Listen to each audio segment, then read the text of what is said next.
महाराष्ट्र क्रांती news, आवाज सर्वसामान्यांचा। Nashik central kitchen योजना बंद करण्याच्या मागणीसाठी सुदाम भोये यांचे आमरण उपोषण। अखिल भारतीय संघर्ष समितीचा उपोषणाला पाठिंबा। आदिवासी विकास विभागाअंतर्गत शासकीय आश्रमशाळांमध्ये विद्यार्थ्यांना सेंट्रल किचनच्या माध्यमातून देण्यात येणारे भोजन तात्काळ बंद करून पूर्वीप्रमाणे प्रत्येक आश्रमशाळेत ताजे, गरम, स्वच्छ व पौष्टिक भोजन तयार करून देण्यात यावे यासह विविध मागण्यांसाठी आदिवासी शक्ती सेना, महाराष्ट्र राज्य सकल आदिवासी समाज व परिवर्तन कामगार सेना यांच्या वतीने सुदाम किसन भोये यांनी गुरुवार दिनांक 13 ऑगस्ट पासून आमरण उपोषण सुरू केले आहे। आदिवासी विद्यार्थ्यांच्या आरोग्याशी संबंधित गंभीर प्रश्नांकडे शासनाचे लक्ष वेधण्यासाठी हे आंदोलन करण्यात येत असल्याचे आंदोलकांनी म्हटले आहे। सेंट्रल किचन योजनेमुळे आतापर्यंत घडलेल्या कथित विषबाधा प्रकरणाची शासनाने नैतिक जबाबदारी स्वीकारावी अशी मागणीही करण्यात आली आहे। तसेच या योजनेत बदल न झाल्यास आदिवासी विकास विभागाच्या मंत्र्यांनी नैतिक जबाबदारी स्वीकारून राजीनामा द्यावा अशी मागणी आंदोलकांनी केली आहे। या उपोषणाला अखिल भारतीय संघर्ष समितीचे कळवण तालुका अध्यक्ष एकनाथ चौरे व समितीच्या कार्यकर्त्यांनी नाशिक येथील उपोषण स्थळी येऊन पाठिंबा दर्शविला आहे। गडचिरोली जिल्ह्यातील धानोरा तालुक्यातील जपलाई येथील अनुदानित आश्रमशाळेत सर्पदंशामुळे निष्पाप विद्यार्थ्यांचा मृत्यू झाल्याचा मुद्दा आंदोलकांनी उपस्थित केलाय। विद्यार्थ्यांच्या आरोग्याशी संबंधित गंभीर प्रश्नांची चौकशी पूर्ण होईपर्यंत आदिवासी विकास विभागातील आयुक्तांची तात्काळ बदली करण्यात यावी अशी मागणी करण्यात आली आहे। याशिवाय आदिवासी समाजातील विविध संघटना, पालक व सामाजिक कार्यकर्त्यांकडून करण्यात आलेल्या तक्रारींची शासनाने गांभीर्याने दखल घेऊन तातडीने योग्य ती कारवाई करावी अशी मागणीही करण्यात आली आहे। विद्यार्थ्यांना सुरक्षित, स्वच्छ, दर्जेदार भोजन तसेच आरोग्यदायी वातावरण मिळावे यासाठी शासनाने या मागण्यांवर तातडीने निर्णय घ्यावा अशी भूमिका आंदोलकांनी व्यक्त केली आहे। महाराष्ट्र क्रांती न्यूज साठी वृत्त संकलन विभाग, नाशिक।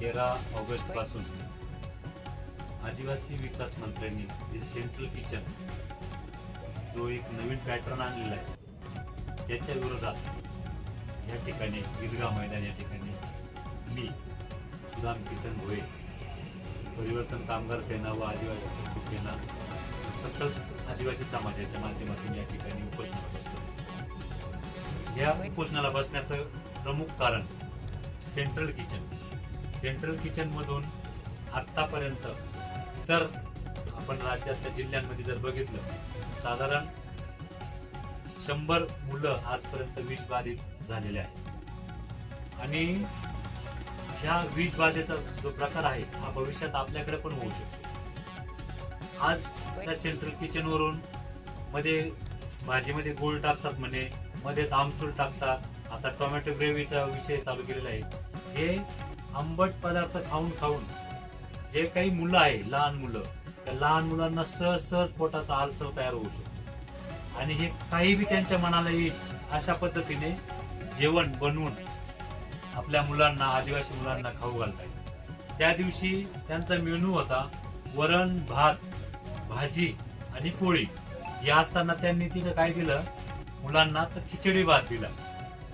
आणि मला सांगा, जागेवर ताजं जेवण योग्य राहील का सेंट्रल किचनचं लांबून 30-40 किलोमीटर येणारं जेवण योग्य त्याचं राहील? याच्यातून आपल्या आदिवासी मुलांना खूप मोठा त्रास त्या ठिकाणी होऊ शकतो। म्हणजे भविष्यात आमच्या काही आदिवासी मुली आहे त्या म्हणजे सुदृढ बालक तयार करू शकतात आणि याचा सुद्धा भीती वाटते।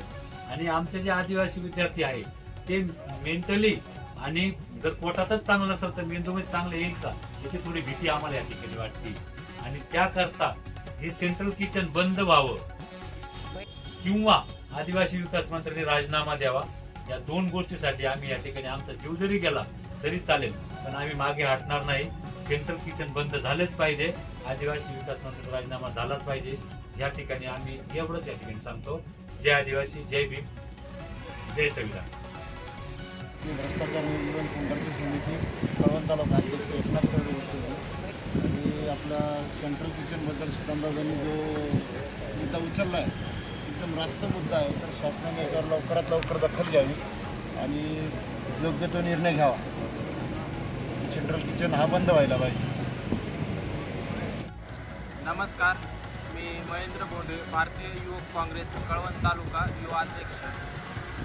आज नाशिक या ठिकाणी आपले दत्ताभाऊ व सोनूभाऊ हे काही त्यांचं उपोषणाला बसलेले आहेत। त्यांना आमचा जाहीर पाठिंबा। व शासनाने त्वरित यांच्यावर काहीतरी मार्गदर्शक व काळजीपूर्वक लक्ष द्यावे, योग्य ते निर्णय घ्यावा. नमस्कार, मी बाळासाहेब वामन चव्हाण, अखिल भारतीय भ्रष्टाचार निर्मूलन संघटना कळवण तालुका उपाध्यक्ष. आज इथं नाशिक इथं माननीय श्री दत्ताभाऊ ढाकळे व सोनूभाऊ गायकवाड यांना आम्ही पाठिंबा देता जाहीर पाठिंबा करतोय. आजपासून त्यांच्या सपोर्टाला आम्ही राहणार आहे. कळवण तालुक्याच्या आम्ही 4-5 होतात. उद्यापासून परत माणसं वाढणार आहेत आमचे. त्याच्यामुळं सोनूभाऊन त्यांनी काही काळजी करायची नाही, त्यांना सगळा पाठिंबा आहे. जय हिंद, जय महाराष्ट्र. अशाच नवनवीन बातम्या पाहण्यासाठी आमच्या महाराष्ट्र क्रांती न्यूज या यूट्यूब चॅनलला लाईक करा, सबस्क्राईब करा आणि बेल आयकॉनला प्रेस करा.